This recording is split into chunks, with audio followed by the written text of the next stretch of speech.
آج جو عمران خان صاحب کہہ رہے تھے اگر آج عمران خان صاحب ملک کے وزیر اعظم ہوتے تو کیا دودھ اور شہد کی نہریں بہی ہوتی ہیں؟ اس سے زیادہ برے حالات ہوتے. جھوٹ بولنا بہت آسان ہے اور عمران خان بالکل پکے منہ سے جھوٹ بولتے ہیں, ایسے لگاتار جھوٹ بولتے ہیں. کون آ کر پوچھے گا کون سے فگر کیسے ہیں جو آپ بتا رہے ہیں؟ ان فگر کے ان اعداد و شمار کی قانونی آئینی حیثیت کیا ہے؟ وہ آئین اور قانون کا نام لے کر بات کرتے ہیں اور آئین اور قانون کو پامال کر کے وہ اس ملک کے اقتدار پر مسلط ہوئے تھے. وہ آئین اور قانون کو مانتے ہی نہیں, آئین کو تو سرے سے نہیں مانتے. جس دن انہوں نے آئین کو ایبروگیٹ کیا, آئین کو ابائنس میں رکھا, آئین کو سبورٹ کیا, اس دن تو ساری دنیا نے دیکھ لیا تھا نا کس طرح سے آئین ایک ان کے باغیچے اطفال ہے اور ان کے اس کی حیثیت کیا ہے. لیکن دنیا میں آپ اپنے ملک کے بارے میں, اپنے ملک کے جغرافیے کے بارے میں, اپنے ملک کی سوورنٹی کے بارے میں آپ کوئی بات نہیں سن سکتے. اسی طرح سے ملک کے اندر ایک دستور ہوتا ہے اور اس دستور کے بارے میں آپ کوئی بھی غلط بات نہ سنتے ہیں نہ کرتے ہیں. اگر آپ کو آئین کے ساتھ اختلاف بھی ہو تب بھی آپ آئین میں اس ترمیم کی کوشش ضرور کرتے ہیں, لیکن آپ آئین کو یکسرے ایک دم آپ مسترد نہیں کر سکتے. انہوں نے تو وہ تک کیا ہے, حکومت کچھ بھی نہیں کر پائی ہے, یہ بالکل ٹھیک ہے. حکومت کو ناکامی ہی ناکامی ملی, یہ بالکل ٹھیک ہے. حکومت نے مہنگائی میں, بڑھتی ہوئی مہنگائی کو روکنے میں کوئی سنجیدہ کوشش نہیں کی, اس لیے کہ جو وہ مالیاتی مینیجر لائے ہیں وہ تو ناکام ترین ثابت ہوئے ہیں. اور مفتاح اسماعیل پاکستان کی تاریخ کے ایک اور ناکام جو ہے معاشی مینیجر ثابت ہوئے ہیں. لیکن اس کا مطلب یہ بالکل نہیں ہے کہ عمران خان معیشت کو شاندار طریقے سے چلا رہے تھے. جو گڑھے عمران خان نے کھودے ان گڑھوں میں پتہ نہیں آنے والی کتنی حکومتیں گرتی رہیں گی اور کتنی حکومتیں اپنے لیے مشکلات پیدا کرتی رہیں گی. اب ایک طرف خبریں آ رہی ہیں کہ نون لیگ پریشان ہے کہ جی باقی اتحادی اس طرح سے دفاع نہیں کر رہے, بلاول بھی سامنے ہے, لیکن اپنے گھر میں کس طرح سے اختلاف ہے. نور العارفین, میں پہلے دیکھنے والوں کو وہ دکھانا چاہ رہا ہوں کہ وزیر اعظم پاکستان کیا کہہ رہے ہیں, بھتیجی کی کیا کہہ رہی. کابینہ میں آج یہ بات ہوئی ہے کہ جی IMF کا کوئی تعلق نہیں ہے پیٹرول کی قیمتوں سے. وہ کہتے ہیں آپ اپنے خرچے کم کریں, ٹیکسز بڑھائیں, آمدن بڑھائیں, بس وہ جس طرح سے باقی آپ کریں. نور العارفین, آپ کیا کہیں گے؟ ایک تو 2000 روپے کا پھر وزیر اعظم نے کہا کہ جی ہم ریلیف دے رہے ہیں, اور بولڈ فیصلے, بولڈ کا مطلب اردو میں ہم دلیری والے فیصلے بھی کہہ سکتے ہیں. کہتے ہیں جی مشکل اور دلیری والے فیصلے بھی لیے ہم. ہاں, حلوائی کی دکان پہ دادا جی کا فاتحہ تو سبھی کرتے ہیں. مزہ تو تب ہے کہ جب مٹھائی اپنی جیب سے خریدو نا بچو. یہ پتھر جو آپ نے غریبوں سے اپنے پیٹ پر باندھنے کے لیے کہا ہے, یہ آپ اپنے بڑے بھیا جی سے کہتے ہیں نا, وہ جو کشتی میں لیٹے ہوئے مغل شہنشاہ کی طرح نجم سیٹھی کے ساتھ. اب سامنے کوئی پارٹی شارٹی بھی ہو رہی ہو تو وہ بہرحال تصویر میں وہ تو نہیں آیا, لیکن وہ بیٹھ کر کے ان سے کیا راز و نیاز کر رہے تھے. ان سے بھی تو کہو نا ذرا کہ اپنے نواسے کا گولف کھیلنا, پولو کھیلنا ذرا بند کر دیں. ان سے کہو ذرا وہ اپنے اصل جو کھلاڑی ہیں اسحاق ڈار, جن کو میں اسحاق ڈالر کہتا ہوں, ان کو ذرا گراؤنڈ میں اتارے. یہ مفتاح اسماعیل جیسے ٹچے مچے, ان سے کیا ہوگا؟ ان سے تو اپنی لیز کی کمپنی چل جائے, یہ بڑی بات ہے. یہ چپس بیچنے والے ہیں بیچارے, لالی پاپ بیچنے والے, ان کا کیا کام معیشت سے؟ اس کا مطلب ہرگز یہ نہ لیا جائے, دوبارہ میں وہی کہوں گا جیسا لغاری صاحب نے کلیئرفائی کیا, کہ اس کا مطلب ہرگز یہ نہیں ہے کہ پچھلے دور میں دودھ اور شہد کی نہریں بہ رہی تھیں, اس لیے کہ ہمارے یہاں باتوں کو ٹویسٹ بڑا جلدی کر لیا جاتا ہے. یہ اپنی عیاشی روکی نہیں جا رہی, غریب سے چائے کا کپ چھیننے کے پیچھے پڑے ہوئے ہیں. آج ایک اخبار میں شہباز شریف کا ایک مالیشیا, بلکہ بوٹ پالیشیا, ایک جگاڑیا, ایک صحافتی کالی بھیڑ جس کو اردو بولنی نہیں آتی اور وہ بیچارہ انفلوئنسر بنا ہوا ہے. اچھا, وہ پاکستان کا ایک بڑا جید صحافی بنا ہوا ہے. اس نے احسن اقبال کی مدحت میں ایک باقاعدہ کالم لکھ مارا ہے کہ احسن اقبال صحیح کہہ رہے تھے, چائے سے یہ ہوتا ہے, چائے سے کینسر ہوتا ہے, چائے سے اچھا اس کو بخار بھی نہیں ہوا جھوٹ بولتے ہوئے. چائے سے بہت کچھ ہوتا ہوگا, لیکن کم از کم اس کو یہ بھی بتانا چاہیے تھا کہ شراب پینے سے کیا کیا کچھ ہوتا ہے. جگر تباہ ہو جاتا ہے, شراب پینے سے اللہ تعالیٰ ناراض ہو جاتا ہے, اللہ کے رسول نے منع فرمایا ہے. یہ بہت ساری باتیں بتا نہیں رہے. شہباز شریف ٹرمینیٹر بنے ہوئے ہیں کہ ہم مشکل فیصلے کریں گے. اور بھائی اگر تم نے اپنے گھر کی ہانڈی الٹ دی ہو اور اس کے بعد تم سینہ چوڑا کر کے 56 انچ کی چھاتی کر کے تم عوام پاکستان کو یہ مجدہ سنا رہے ہو کہ ہم مزید فیصلے کریں گے ایسے, تب تو میں سمجھتا کہ ہاں تم نے کوئی جھک ماری ہے. تمہاری لیوش زندگیاں ویسی, تمہارے مقدس ادارہ ہو، آزاد ادارہ ہو، پولیٹیشنز ہوں، پارلیمنٹیرینز ہوں، وزیر سفیر مشیر ہوں، یہ تو ویسے ہی مزے میں ہے۔ بالکل صحیح۔ پیٹ پہ پتھر تو آپ عوام پاکستان کے باندھنے کی باتیں کر رہے ہیں، تو آپ عوام کو کیا خبر سنا رہے ہیں کہ مزید مشکل فیصلے کریں گے؟ بھائی عوام کو تو ہر دور میں ایندھن بنایا جاتا رہا ہے اس ایک چکی کا، اس ایک مشین کا، جسے آپ جمہوریت کہتے ہیں۔ جی اچھا، اب عارفین چونکہ آپ نے جس طرح اسد اقبال صاحب کے بارے میں بات کی، لگتا ہے کہ وہ پھر مجبور ہو گئے ہوں گے کہ عارفین نے جو کچھ کر دیا اب اس کے بعد کوئی کالم تو لکھوانا بنتا ہے، لیکن لغاری صاحب وقت بہت کم رہے، آپ دونوں کی وجہ سے مقبولیت جو ہے پروگرام کی کافی بڑھ رہی ہے، تو بریک ہماری جو ہے نا وہ طویل ہو رہی ہے۔ یہ فرمائیے گا، نیب کا جو اب ترمیمی بل ہے، تحریک انصاف کہہ رہی ہے کہ جی ہم عدالت جائیں گے اور اس سے کرپشن اب عام ہو جائے گی، آپ کو لگتا ہے اس سے کوئی فرق پڑے گا کرپشن کی کمی میں؟ اب اسد اقبال صاحب کو میں کوٹ کر دیتا ہوں، کہتے ہیں جی اتنی کرپشن کر کے کئی ملک ترقی کر گئے ہیں۔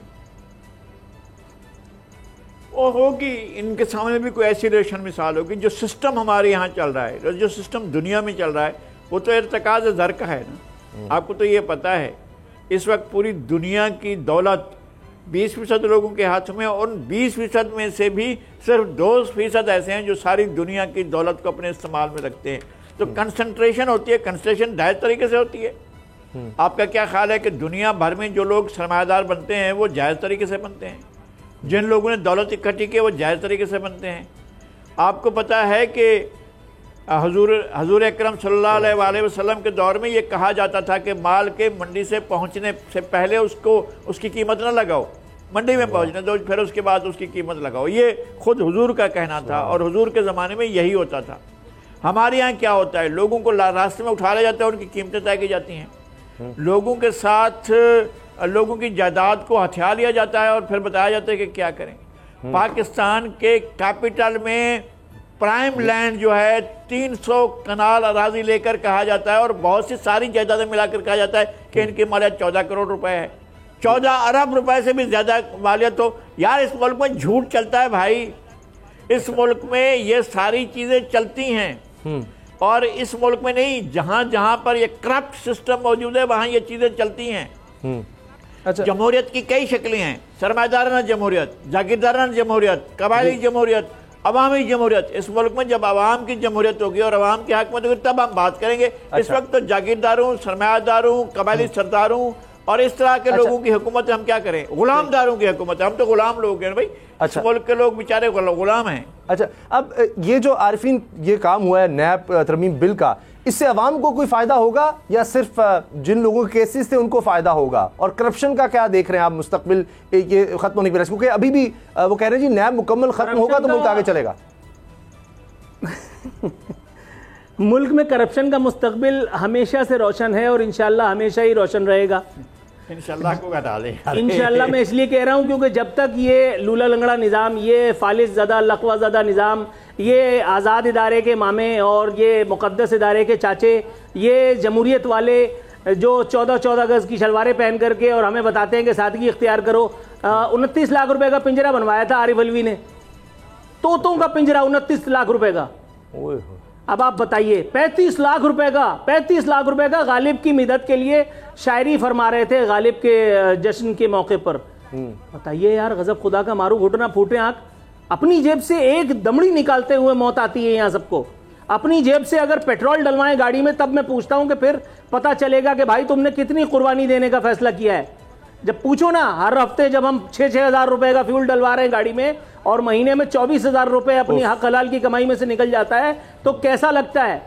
یہ وہاں بیٹھ کر کے شیروانی پہن کر کے، اچکن پہن کر کے، سلامداروں کی موجودگی میں یہ ہوائی فائر کرنا ہے تو بڑا آسان ہے۔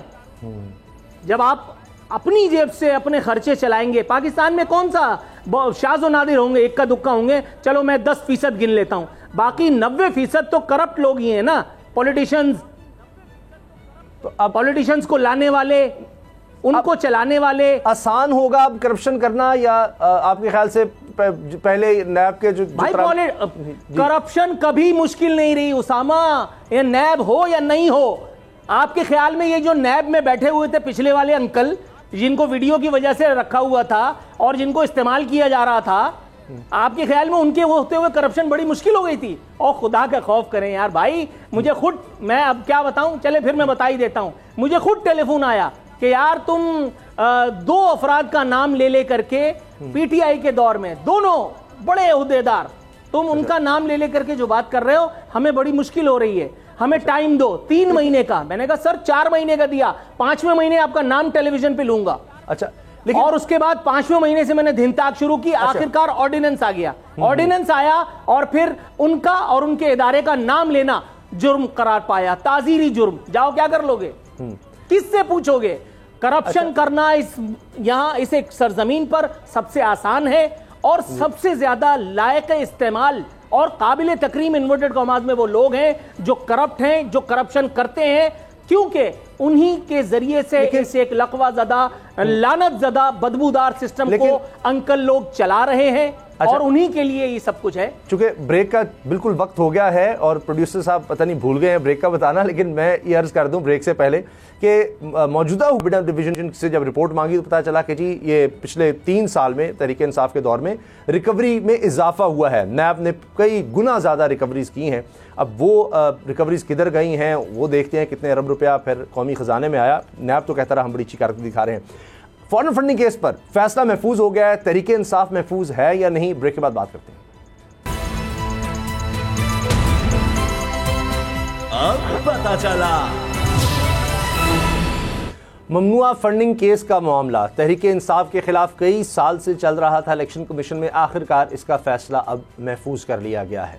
تحریک انصاف کہتی ہے جی پیپلز پارٹی, نون لیگ, دیگر جماعتیں ہیں, JUI ہے, ان کا معاملہ بھی ساتھ دیکھا جائے. البتہ چیف الیکشن کمیشنر نے کہا جی سب کے ساتھ برابری کا سلوک ہوگا, باقی فیصلے بھی جلد ہی آ جائیں گے.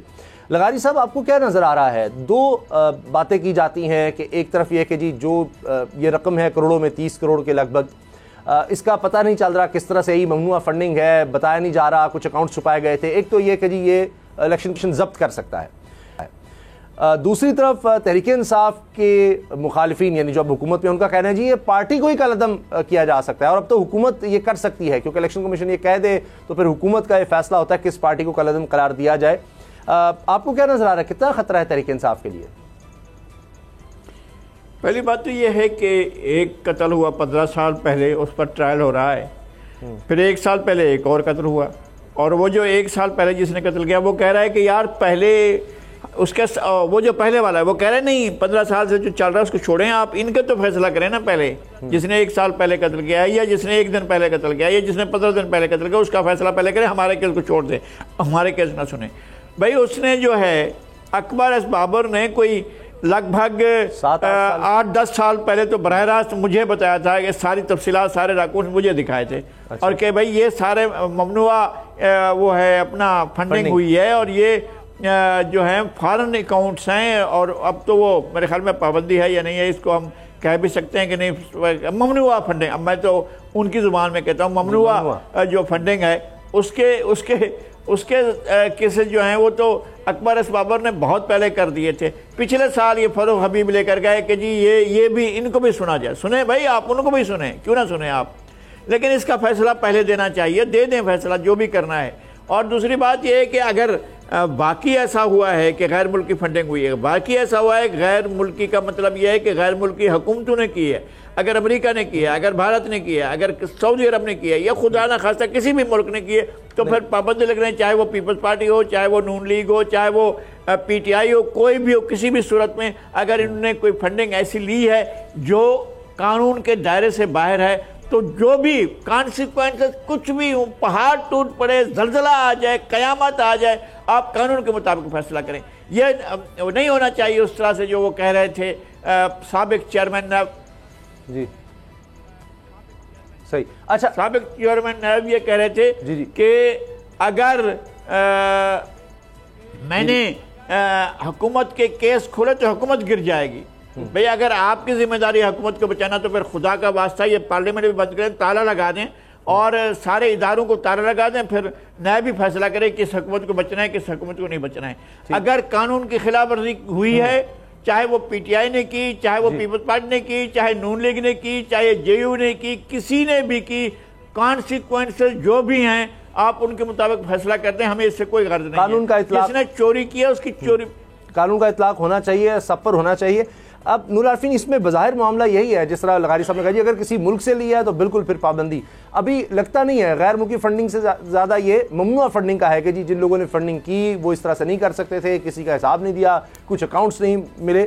ابھی اب یہ جو پیمانہ اب سیٹ ہو جائے گا وہ نون لیگ اور پیپلز پارٹی کے لیے بھی ہوگا, تو کیا سب پارٹیز یہ افورڈ کر سکیں گی؟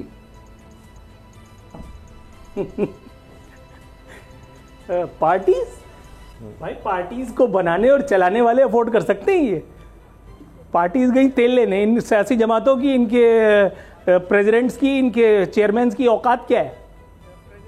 ان کو ایک آدمی بلاتا ہے یہاں کھڑا کر دیتا ہے, کھڑے رہے, ان کی اوقات ہے, اور یہ یسر کر کے وہاں کھڑے ہو جاتے ہیں. اور ایسا بہت کچھ آپ نے بھی یقیناً سنا ہوگا یا دیکھا ہوگا. لغاری صاحب کو تو میں بات ہی نہیں کر سکتا, انہوں نے کیا کیا کچھ دیکھا ہوگا, لیکن ایسے کم سے کم 2-4 کٹ پتلیوں کو تو میں اپنے سامنے لائن حاضر ہوتا ہوا دیکھ چکا ہوں.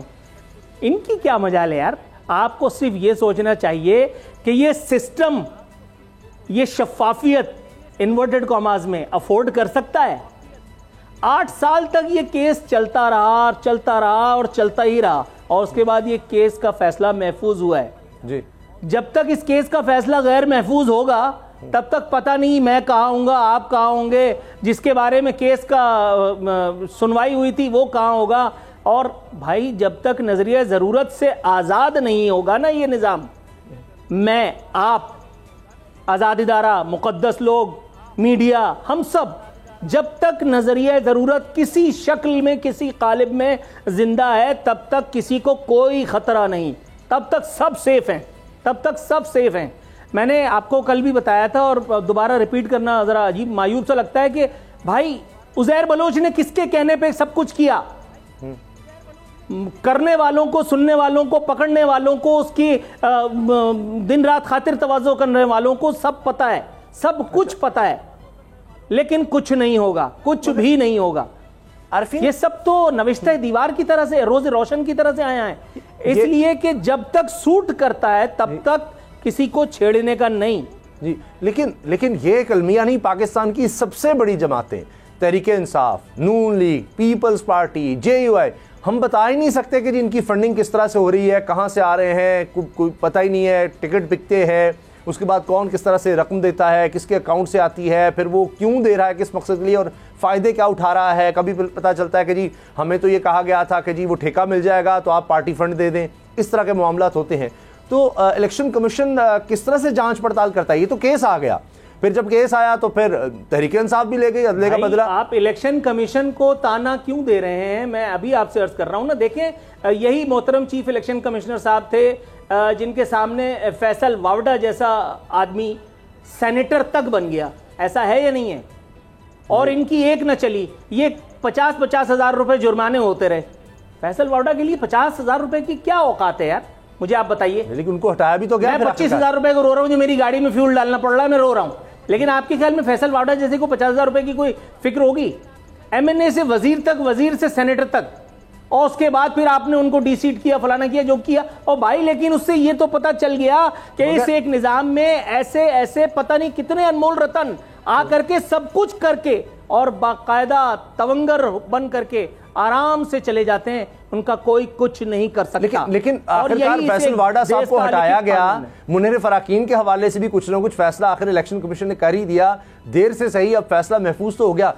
یا آپ کو لگتا ہے بالکل ہی ادارے ختم ہو گئے ہیں؟ الیکشن کمیشن کا کچھ تو رول ہے. آپ دیکھیں اب الیکشن کمیشن فوج بھی بلا رہا ہے بلدیات, یہ ضمنی الیکشنز کے لیے, کہیں نہ کہیں کچھ تو ادارے میں کوئی طاقت ہے, جرمانے بھی کر دیے, نوٹسز بھی کرتا ہے کہ جناب یہ حکومتی شخصیات کس طرح سے آ جاتی ہیں. یا آپ کو لگتا ہے یہ صرف بالکل بیکار ہے, کوئی پیچھے سے کچھ اور چلا رہا ہے, اتنا ہی ہمارا نظام یہ ختم ہو چکا ہے, یہ صرف نام کے ادارے رہ گئے ہیں آپ کی نظر میں؟ یہ سوال آپ نے اتنا اوپن کیا ہے کہ یار میں جواب کتنا اوپن دوں, میں تو گھبرا گیا ہوں. مطلب آپ نے یوں سمجھیے کہ سوال کی صورت میں میرے لیے قبر کھو دی ہے. اچھا, اور مجھے اس وقت اپنے تینوں بچوں کا خیال آ رہا ہے, اس لیے میں سوال اسکپ کرتا ہوں, جیسے شعیب محمد ڈک کر دیا کرتے تھے نا کبھی, اس لیے میں اس سوال کا جواب دینا ضروری نہیں سمجھتا. لغاری صاحب, آپ کی بڑی مہربانی. لغاری صاحب, آپ جس طرح عارفین کہتے ہیں, وہ سپریم کورٹ کے ریمارکس یاد آ رہے ہیں کہ یہاں تو ادارے مردہ ہو چکے ہیں, نیب کے لیے بھی کہا گیا تھا. تو کیا ہمارے ہاں ادارے بالکل ہی اس وقت کسی قابل نہیں رہے؟ کہیں اور سے ہوتا ہے فیصلہ, یا دیکھا جاتا ہے مصلحت پسندی ہوتی ہے, نظریہ ضرورت آج بھی ہے, یہی سب چل رہا ہے. اتنی بڑی جماعتیں ہیں, یہ تو نہیں ہو سکتا ان پر اس طرح سے پابندی لگا دی جائے. جرمانہ تو مجھے تو لگتا ہے کہ یہ تو نہیں ہوگا کہ بالکل ہی ساری جماعتیں اگر ان کی فنڈنگ جو ہے پراپر نہیں ہے, قانون کے مطابق نہیں ہے, چلے پھر کالعدم تو نہیں میں کہہ سکتا کہ کوئی کسی ملک سے لیا ہو اور ملک کے خلاف, پاکستان کے خلاف استعمال ہو رہا ہو تو وہ الگ بات ہے. وہ اس طرح کی کوئی چیز ابھی تک نظر نہیں آئی الحمدللہ. لیکن یہ کہ بتایا نہیں سک رہے کہ جی کس سے کتنے رقم لی, اکاؤنٹس فلاں جگہ تھے, وہ پورے نہیں ظاہر کیے, یہ سب ہے. بے ضابطگیاں کہہ لیں یا غلطی کہہ لیں یا چھپایا گیا, جو کچھ بھی ہے, تو اس میں کچھ تو ہوگا. یا آپ کو لگتا ہے کہ نہیں یہ مصلحت کے شکار ہو جائیں گے سب ادارے؟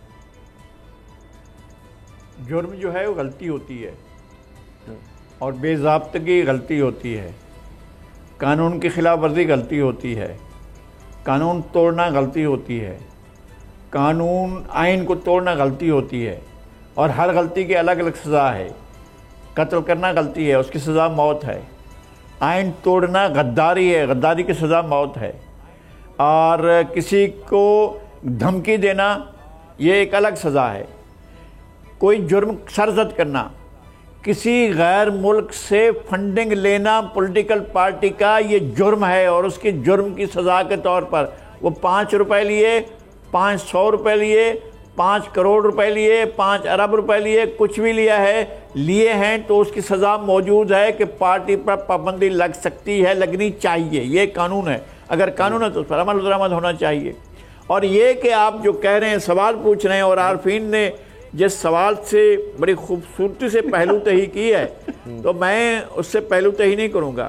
ہاں ہمارے ادارے جکڑے ہوئے ہیں, ہمارے ادارے بندھے ہوئے ہیں. ہمارے اداروں کو شاہ دولے کے مزار پر رکھے ہوئے وہ خود چڑھا دیے گئے ہیں ان کے سروں پر, جہاں سے ان کی گروتھ رک جاتی ہے. ہماری پارٹیوں کی گروتھ نہیں ہوئی ہے, ہمارے سیاسی لوگوں کی گروتھ نہیں ہوئی ہے. ہمارے سیاسی لوگوں کو 75 سال تک مجہول بنا کر رکھا گیا. ان کو کسی کام, صرف اپنے کام کے لیے, مقصد کے لیے استعمال کرنے کے لیے ہمارے ادارے کب آزاد ہوں گے, اسٹرگل جاری رکھیں گے. بریک لیتے ہیں, بریک کے بعد ایک لغاری سب پہ بھاری میں بات ہوگی محترمہ بے نظیر بھٹو کی, اور لغاری صاحب سے ہم چاہیں گے کچھ شیئر کریں ان کی یادیں, کیونکہ بہت قریب سے ان کی سیاست کو دیکھا لغاری صاحب نے. بریک کے بعد ملتے ہیں. اب پتہ چلا. محترمہ بے نظیر بھٹو پاکستان کی نہیں دنیا بھر کی ایک اہم شخصیت, اور جس طرح سے وہ دنیا سے گئیں, ان پر حملہ کیا گیا, خودکش حملہ, اور اس کی وجہ سے دنیا سے لی گئیں. ان کی سیاست کو آج تک یاد کیا جاتا ہے, اور پیپلز پارٹی آج بھی یہ کہتی ہے کہ جی ہم انہی کے طرز عمل پر, ان کے بتائے ہوئے راستے پر چل رہے ہیں, اور اس لیے پیپلز پارٹی اب بھی آگے بڑھ رہی ہے. لغاری صاحب, محترمہ بے نظیر بھٹو کی لیگیسی اور ان کی زندگی میں کس طرح سے وہ نظر آتا تھا کہ وہ یعنی اپنی جو انرجی تھی وہ لوگوں سے لیتی تھیں, اور ایک پبلک فگر ہمیں نظر آتی تھیں, کہیں بیٹھ رہی ہیں, یعنی لگتا ہے وہ ذوالفقار علی بھٹو صاحب والا انداز تھا ان کا. بہت بے مثال شخصیت تھیں. جب انہوں نے سیاست میں پہلا قدم رکھا تو ہم نے ان کو بالکل بہت قریب سے دیکھا. ان کے ساتھ ایک عام چھوٹے سے, جو اب بھی ہم بہت چھوٹے, بہت ہی حقیر سے لوگ ہیں, اور میں بہت ہی اہکر صحافی ہوں. میں اپنے آپ کو صحافی کا جو ہے وہ درجہ نہیں دے پاتا ہوں کہ میں صحافی ہوں کہ نہیں ہوں. لیکن میں نے ان کا پہلا دن دیکھا جب ذوالفقار علی بھٹو صاحب کو گرفتار کر لیا گیا جنرل ضیاء الحق کے دور میں, اور مارشل لا ملک میں لگ چکا تھا. محترمہ بیگم نصرت بھٹو سے بھی ہماری ملاقاتیں ہوتی رہی تھیں, لیکن جب ذوالفقار علی بھٹو کو گرفتار کر لیا گیا تو اس کے بعد محترمہ بے نظیر بھٹو نے پبلک میٹنگ شروع کی اور عام لوگوں سے ملنا شروع کیا. پہلے دن ہم جا کر ملے تھے. میرے ساتھ ڈاکٹر امیر احمد تھے, جو جتوئی صاحب جو سابق وزیر اعلیٰ تھے, ان کی کابینہ کے آخری کابینہ کے وزیر اطلاعات اور سماجی بہبود کے وزیر تھے, ہم ساتھ تھے. اور یہ وہی تصاویر چل رہی ہیں کی تھی, یہ تصاویر اسی وقت کی ہیں ساتھ ساتھ؟ جی وہی تصویر چل رہی ہیں. یہ ڈاکٹر امیر احمد سفید لباس میں نظر آ رہے ہیں. ڈاکٹر امیر احمد یہ وزیر تعمیرات تھے. اچھا, ان کے گھر پر, ڈاکٹر امیر احمد کے گھر پر ہم نے پاکستان کی تاریخ کے بڑے لوگوں سے ملاقات کی تھی. قائد اعظم کے رفقا کے ساتھ ہم نے یہاں ملاقات کی تھی. ان کے ساتھ حسین امام تھے جو آل انڈیا مسلم لیگ کے سینٹرل کمیٹی کے رکن تھے قائد اعظم کے ساتھ.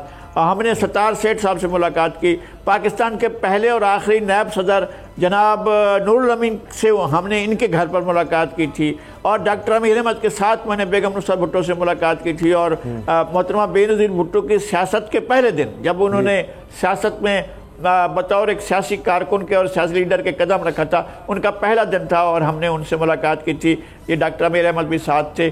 تو اس سے لے کر ان کی زندگی کے آخری دنوں تک ہم نے ان کی سیاست کو دیکھا، بہت قریب سے دیکھا، اور ان کی بہت نوازش تھی، بہت مہربانی تھی، وہ عزت کرتی تھی، ہم اپنے آپ کو اس قابل نہیں سمجھتے، لیکن وہ بہت زیادہ احترام سے اور عزت سے پیش آتی تھی، اور انہوں نے ہمیشہ ایک سیاسی معاملات کو ایک سمجھنے والے آدمی کے طور پر اور ایک صحافی کے طور پر انہوں نے عزت دی۔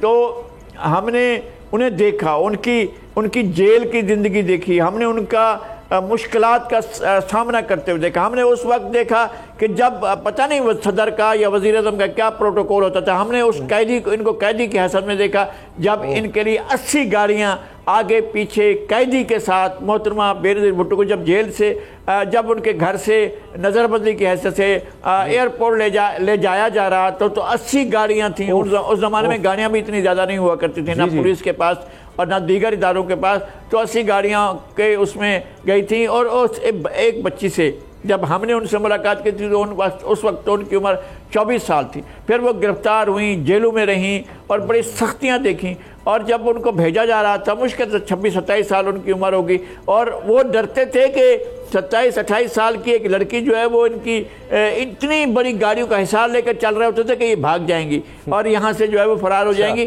اس طرح ڈرتے تھے اس وقت کے حکمران ان کے ساتھ۔ تو میں ایک بہت جرأت مند خاتون تھی، اور میں کہتا ہوں اس وقت اگر صورتحال کے اندر تلخی کے باوجود، بدترین حالات کے باوجود، اگر سیاست کے اندر کوئی میانہ روی موجود ہے، سیاست کے اندر اگر موجود ہے، میں اب نہیں موجود ہے، مجھے نہیں لگتا ہے، اگر کہیں شرافت موجود ہے تو اس وجہ سے موجود ہے کہ بینظیر بھٹو نے بدترین دشمنوں کے لیے بھی کبھی برا نہیں چاہا۔ جو لوگ ان کے بدترین مخالف تھے ان کے ساتھ وہ بیٹھیں، ان کے ساتھ بیٹھ کر ڈائلاگ کیا۔ یہ فرق ہے، میں جو کہتا ہوں نا عمران خان صاحب میں اور بینظیر بھٹو میں، یہ فرق سمجھتا ہوں میں بہت احترام کرتا ہوں بطور ایک سیاستدان کے عمران خان صاحب کا، لیکن فرق یہ ہے کہ یہ کسی کے ساتھ بیٹھنا نہیں گوارا کرتے۔ ذوالفقار علی بھٹو کو 1979 میں پھانسی ہوئی، 1981 میں جب MRD بنی تو وہ لوگ جو ضیاء الحق کی کابینہ میں بیٹھے ہوئے تھے کہا تھا کہ بھئی آج وقت بدل چکا ہے، ہمیں ان کے ساتھ بیٹھ کر جدوجہد کرنی ہے، ہم ان کو چھوڑ نہیں سکتے ہیں۔ پھر باقاعدہ انہوں نے جدوجہد کی ان لوگوں کے ساتھ بیٹھ کر جن لوگوں کے ساتھ ان کے اختلاف تھے، پھر ان کے ساتھ مل کر ایک اسٹرگل کی۔ یہ ان کی ایک بڑی لیگیسی ہے۔ لیکن نور العارفین، اب پیپلز پارٹی اگر ہم دیکھتے ہیں، کیا آپ کو لگتا ہے کہ وہ بینظیر بھٹو کی اس لیگیسی کو لے کے چل رہی ہے؟ ایک عوامی، وہ ہمیشہ کہتے ہیں عوام مینڈیٹ کے ساتھ تبرے کا رکھا ہے وہ۔ اچھا چلیں، وہ بالکل محترمہ کو چلیں ہم اس میں ڈسکس ہی نہیں کریں گے اس طرح سے، کر رہے ہیں ہم اتنے تولا کے بعد تبرہ نہ شروع کر رہے ہیں۔ اچھا چلیں، چونکہ اب عارفین نامہ ہے، وہ عارفین کی مرضی ہے وہ کیا ڈسکس کرتے ہیں، لیکن ہاں جی ان کی مرضی ہے، کیونکہ کراچی سب سے بڑا شہر، اور ابھی چند دن پہلے تو یہ خبر آئی تھی کہ انشاءاللہ کراچی محفوظ رہے گا کیونکہ زیادہ خطرہ نہیں ہے۔ میں اس سے بھی ذرا تھوڑا مطمئن ہو گیا کہ اب تو MQM اور پیپلز پارٹی بھی ساتھ ہیں۔ اب ہر کسی کو ہر کسی سے خطرہ ہے بھائی۔ بات یہ ہے کہ تمام چیزیں اللہ میاں کے حوالے کر کے اور خود روح افزا پینے لگ جانا یہ بھی کوئی عقل مندی نہیں ہے۔ جمہوریت کا نام لینا اور کہنا کہ کون زندہ ہے اور کون مر گیا، یہ ساری چیزیں بھی جو ہیں وہ مناسب نہیں ہے۔ لیکن بہرحال جس بات کا خدشہ ہم پہلے ظاہر کرتے رہے، میں نے عارفین نامہ میں کم از کم 2 بار پہلے اس موضوع پر گفتگو کی ہے، آج ان خدشات کو ہوا ملی ہے جب وفاقی وزیر برائے ماحولیاتی تبدیلی محترمہ شہری رحمان نے خود بزبان فرمایا ہے کہ کراچی سمیت دیگر بڑے شہروں میں مونسون کی بارشوں کے پیش نظر سیلاب کا خطرہ، یا 2010 والی جو خطرناک بدترین سیلابی صورتحال تھی اس کا خدشہ ہے۔ اب آپ کے خیال میں کیا ہوگا؟ آپ کے خیال میں کیا اب مراد علی شاہ، بلاول بھٹو، آصف علی زرداری تمام کام چھوڑ کر کے، ساری چیزیں چھوڑ کر کے اور لگ جائیں گے کہ یہاں اربن فلڈنگ اگر خدا نہ خواستہ اللہ نہ کرے معاذ اللہ ہو جائے تو کس طرح سے لوگوں کو ریسکیو کیا جائے گا؟ میں آپ کو علاقوں کا نام لکھ کے دیتا ہوں، آپ لکھتے رہیے۔ میں آپ کو وزیروں کے نام لکھ کر کے دیتا ہوں اور آپ وہ بھی لکھتے رہیے۔ میں آپ کو ان کے ٹویٹ کے ٹیکسٹ بتاتا ہوں، اور جس دن یہ ہوا میں اس دن آپ سے پوچھوں گا اور پھر ان لوگوں سے پوچھوں گا، جمہوریت والوں سے، کہ جو میں نے کہا تھا وہ ہوا یا نہیں ہوا۔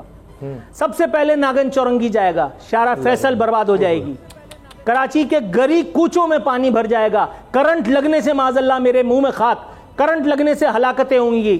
اور اس ایٹمی جمہوری پاکستان میں کوئی شیر نر, کسی ماں نے وہ لال نہیں جنا جو کہ الیکٹرک والوں کے گریبان پہ ہاتھ ڈالے. میں جھوٹ بول رہا ہوں تو کسی ایک آدمی سے میری بات کی تردید کروا دیجئے, میں یہ ٹریڈ چھوڑ کر کے چلے جاؤں گا. کسی ماں نے وہ لال جنا ہے جو کہ الیکٹرک کے گریبان پہ ہاتھ ڈالے. بارشوں میں کرنٹ لگنے سے پچھلی دفعہ جتنی ہم بات ہوئی, آپ کہہ رہے تھے مجھ سے, حالانکہ میں اس سے پہلے ہی جواب دے چکا تھا ان ساری چیزوں کا, لیکن آپ نے اس کے بعد پھر اتنا خطرناک سما باندھ کر کے وہ سوال کیا تو میں بھی ڈر گیا. اب میں دوبارہ وہیں آتا ہوں. پاکستان میں میرے اپنے حساب سے ادارے موجود ہی نہیں ہیں, کوئی ادارہ پاکستان میں موجود نہیں ہے.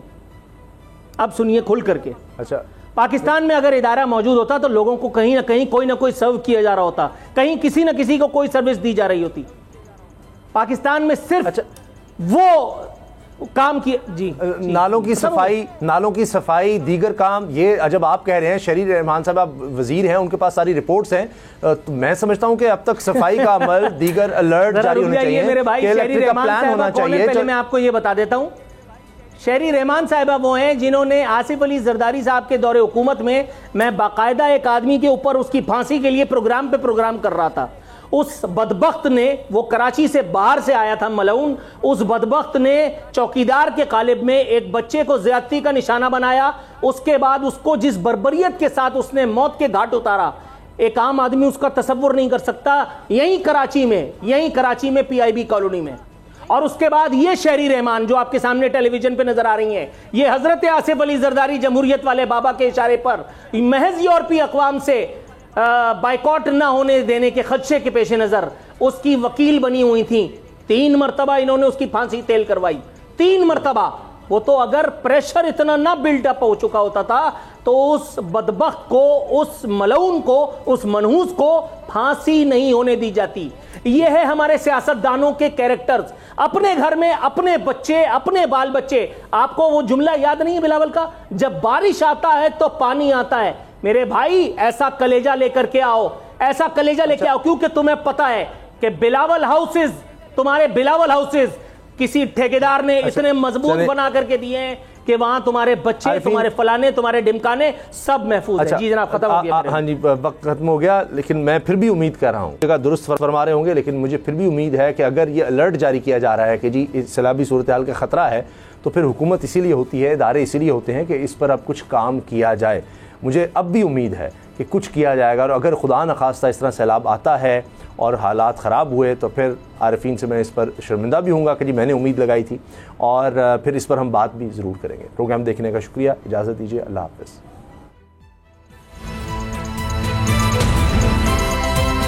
اب پتہ چلا.